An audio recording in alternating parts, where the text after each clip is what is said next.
Hi everybody, it's Sara and I'm here to talk to you about something very special and something very beautiful that is on every Passover Seder table. It is a Seder plate.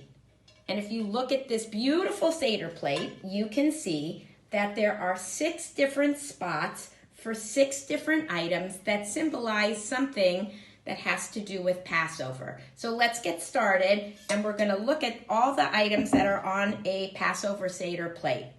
Let's start with this. So as you can see, this is parsley, and parsley is green, and it represents spring.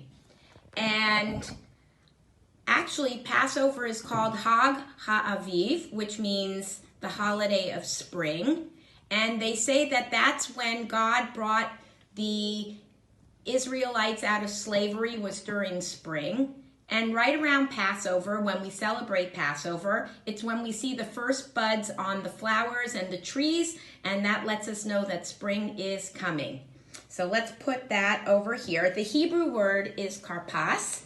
And actually, during the Passover Seder, at one point, you dip the parsley into salt water and we say a blessing.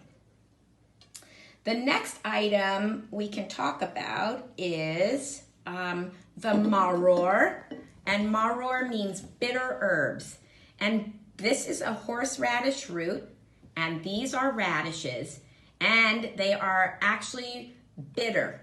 And when you taste them, they are bitter. They're very strong, and it's to remind us how bitter it was to be a slave in Egypt. That the Israelites, when they were slaves, it was not happy. It was actually bitter. And just like when you taste these vegetables, when you first bite into them, they're not so bad. But the more that you eat them, the more bitter they get. And that's how it was with slavery as well. There's another item on the Seder plate, and it is the lettuce. And this piece of lettuce, actually, it is not sweet. It's also to represent the same thing. It's to represent how bitter it was to be a slave. And that's why it's an interesting point. On some Seder plates, there are spots for 5 items. And on some Seder plates, there are spots for 6 items. And the difference is on the Seder plates that have 6 items, they add the lettuce, which is just the same as the maror, and it's to symbolize the bitterness of being a slave. Here's another item, and this is an egg, and we can roast it in the oven. And look at the shape of an egg. An egg, it's not round, it's like an oval, but it keeps going around and around. There's no beginning and there's no end, and it symbolizes life. So just also having to do with the Passover story, the slaves, even when things were so terrible, and it was very difficult to be a slave, there's always hope that there's a new beginning, that you could start again and then go around and around and around. So here is the beitzah, which is the roasted egg. Okay? Here is a picture. I actually didn't make charoset, but here is a picture of charoset. And charoset, it's a mixture of nuts. It's a mixture of fruit, which usually people use apples, and some wine, and you could add some cinnamon, and you grind it all together, and it becomes kind of like a mush.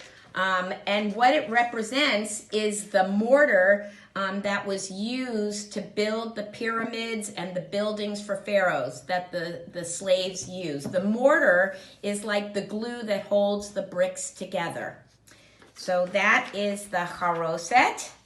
And the last thing we want to talk about is the shank bone.